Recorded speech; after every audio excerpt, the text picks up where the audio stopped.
Hi guys. Today it's Monday, so the coffee place is closed. So we are working a bit here, but really cool. We were pretty tired actually, to be honest with you. And so we fixed everything gently. And we like to prepare much more, make some cakes, make pretty much things, but we like when it's really fresh. So we're gonna wait until Wednesday morning early. We're gonna be tired, sure, but it's gonna be better. And this is something we have always done.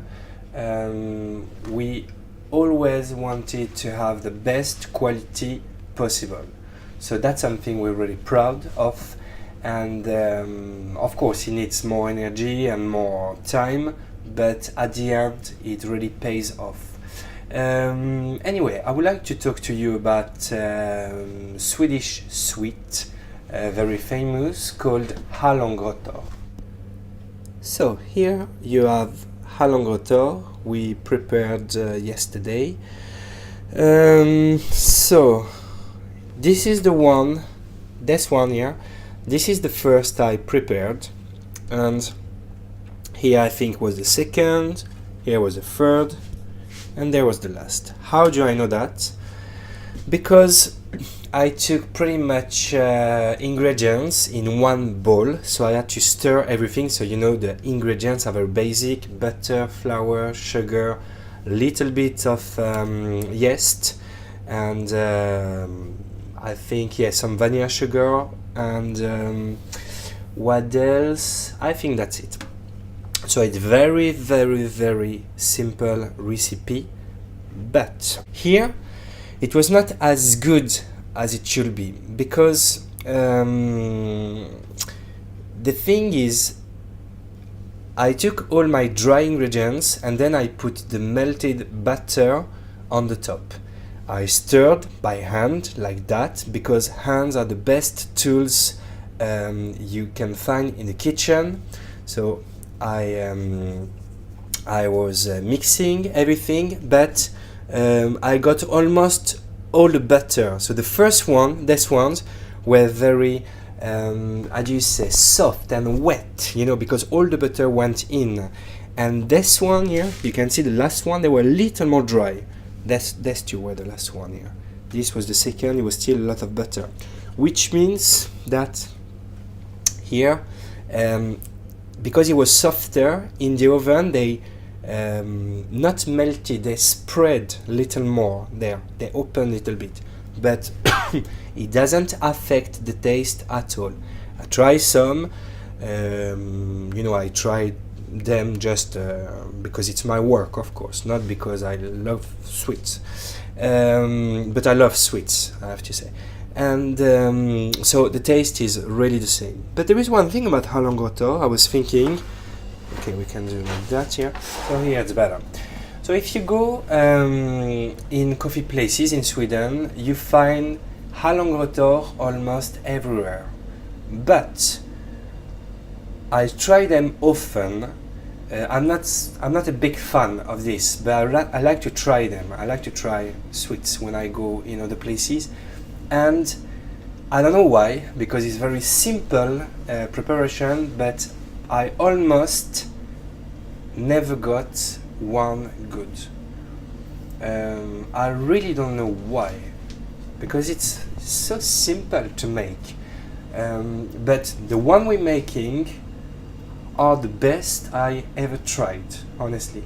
So I don't know, usually they are too dry. So I think because it's such simple, such something that you sell for a few crowns, I think people just think, okay, we're gonna make Hallongrottor to have something to sell, and then they keep them like 2-3 months, and most of the time it was very dried, which is not good.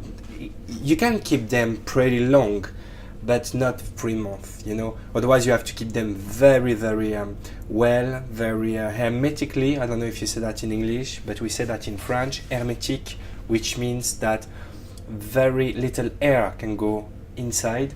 I don't know why why it's so hard to find good Hallongrottor. If you know places with good Hallongrottor, like usually say, write it down there under the descriptions.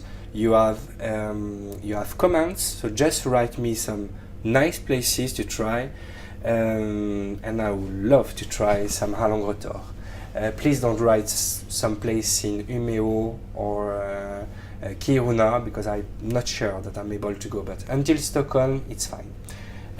What else? Like I said, we're gonna prepare everything for Easter. We're gonna open on Wednesday. So usually we open for Easter. We open the morning, you know, and it never went so good. I mean, it went good for customers. I'm sure everybody was happy, but in the kitchen it was very hard to handle, because it was so much work from like 7 o'clock in the morning until 9 o'clock, 10 o'clock evening. So this is not good. So we're gonna open a little bit earlier this year, like Wednesday, to prepare it gently. I can make some preparations who last pretty well, like a mayonnaise or like a vinaigrette. I'm sure it's gonna be cool this year. What else? Today I've been to Österlen to eat some lunch.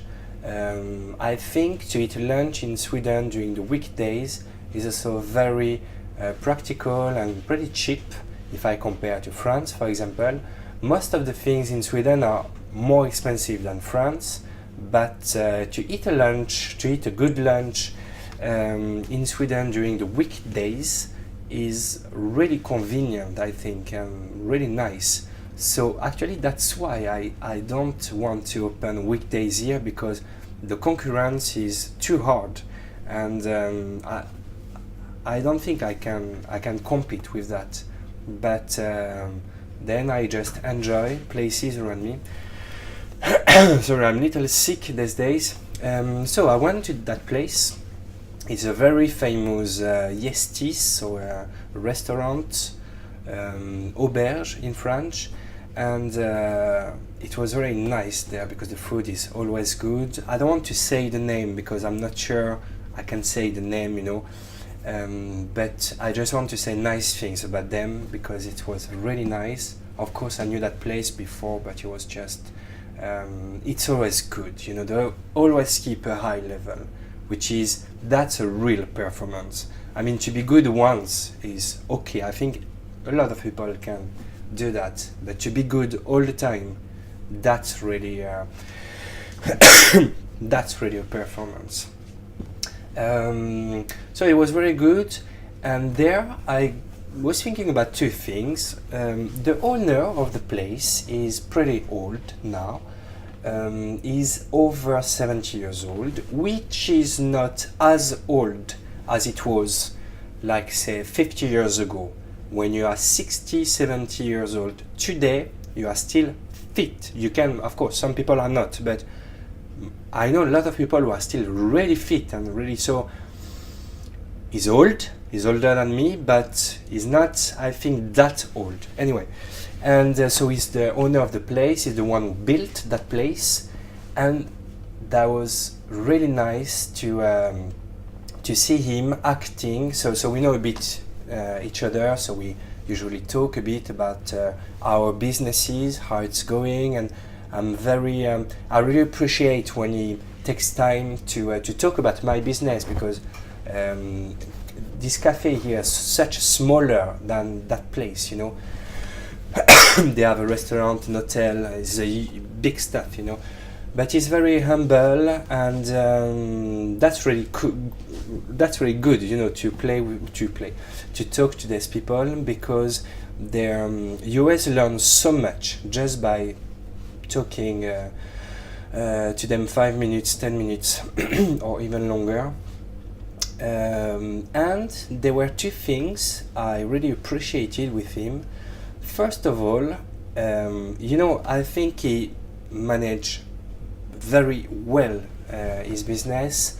He could get retired now. He could just go and have holidays somewhere, just enjoy. I think he has good money and he really deserved that money. But no, every time I go there and I mean it every time, and I go pretty often, is there. So sometimes I was just thinking like, okay, why is he still here, and why he doesn't want to go somewhere else and just enjoy the life, because he worked so hard. And then I understood that I don't think he will be happier somewhere else than here, than there in his place. Sometimes it's hard to understand, but this is what we call the passion, you know, about the work.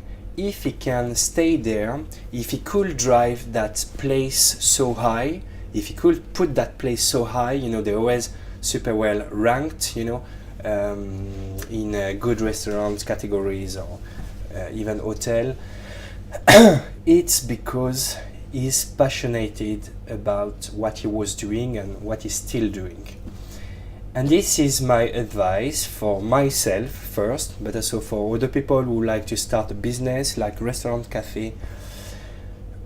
Be sure you are motivated, because you're gonna struggle. I can tell you you're gonna struggle pretty much, especially at the beginning.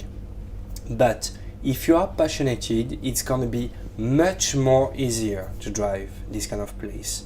So just think about that. And there was a second thing today that I really not appreciate, but I think this is something you must do when you own a place and when you have personnel, when you have people working with you.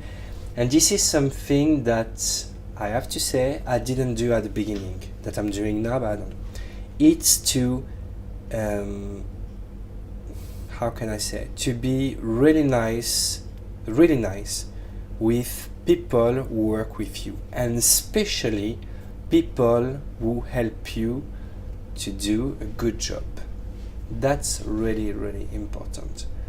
And I mean, he was saying, this guy, so he was saying hello to every customer coming in his place.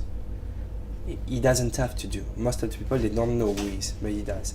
And of course, he was talking very well to his personnel. And then he had to go for some reason. And he said very kind, nice words to his personnel before to leave. So I think things are going, can go very, very good with that. And last week, I also went to a place in Ystad, a very nice bakery. I will not tell the name because I don't know if I can, but nice bakery in Ystad. I think there is only one. So I went very early in the morning there to have a breakfast and to work a bit. And I also saw the owner of the place, and he was talking to his personnel. They had a breakfast together, and same there. Very nice words, very positive, and when you see that, you also understand why some places are working so good, are doing so good. I don't say that's the only reason, but that's such important. That's it. So I hope I'm gonna see you during this next days, so for Easter. Otherwise, we're gonna have open 6 months now, so yeah, there is still pretty much time to see each other. Have a nice day, and hope to see you soon.